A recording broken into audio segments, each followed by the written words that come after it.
How's it going, guys? That Texan Collector here, and today we're going to be looking at this 1950s Fasco Arctic Aire 16-inch oscillating fan. Got this off Marketplace a few years ago for a pretty cheap price. I bought it off the original owner who's had it his entire life, and he remembers being a little kid painting the blade hub black because it used to be red to match the Fasco badge. But for its age, this fan is in really nice shape still. It still has its usual dings and dents and its paint loss, but other than that, it's still really nice. Oscillation still works fairly well.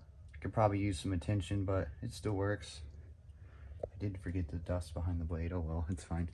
It has a really cool design base in the accents on the motor cover. All this pot metal, it's really nice. It has the cool, almost Art Deco inspired vents on the back of the motor. Switches back here. Has a nice duckbill style switch with a bakelite knob. Kind of looks like a duck head or a duckbill. And there's the tag. Model K163A.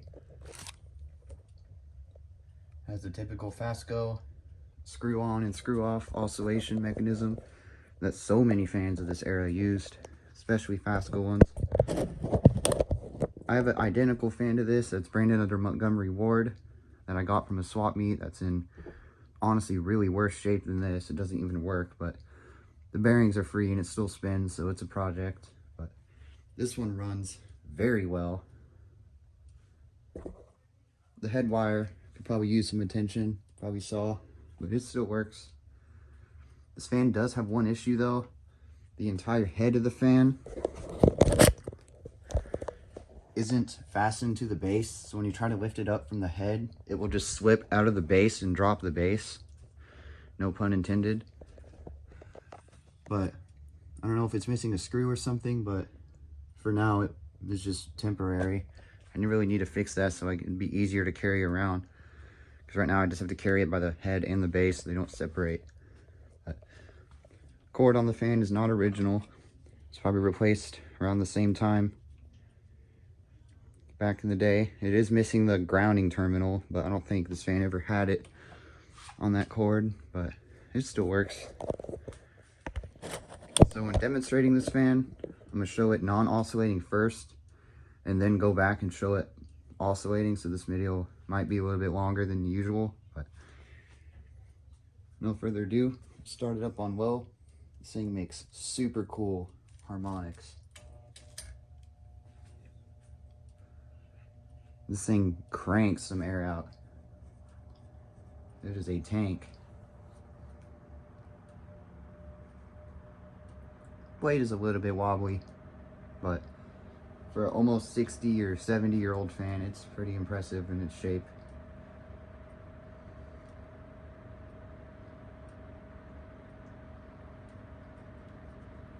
I guess I can just show the oscillation in one go.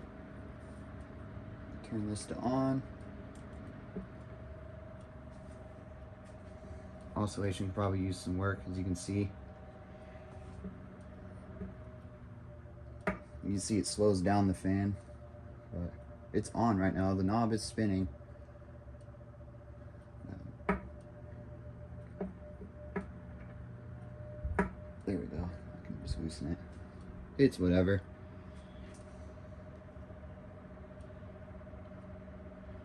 Oscillation seems to work better on the higher speeds, but I really need to tear it apart and just try and redo it and just do it the right way so it'll properly oscillate, because this fan works very well and I'd like to see it function properly. So here's medium. Medium is like high on other fans.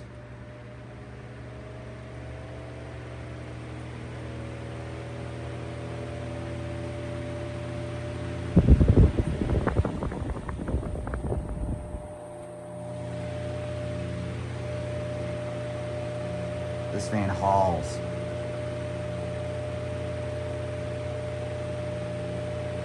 I'll try to oscillate it again. See if it does anything.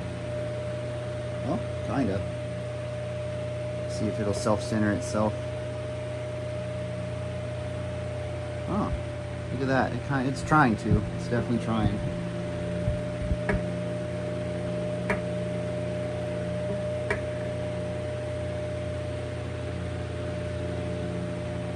And we'll take it to high.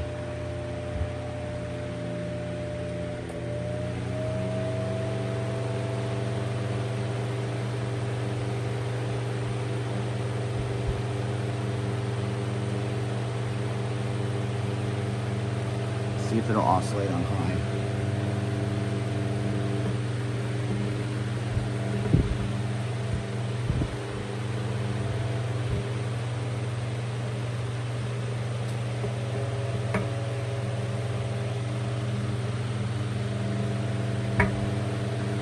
Yeah, it's definitely trying, and off. And it's super long spin down, those ball bearings. I've never oiled this fan, and I don't really plan to unless it needs it at some point. Has nice motor harmonics too.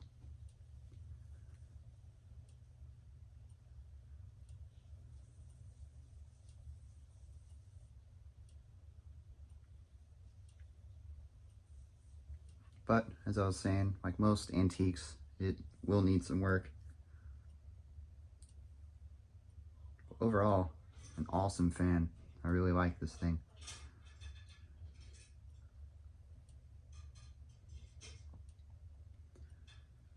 But yeah. Oh, excuse me. That's really it. Thanks for watching, and I will see you in the next one.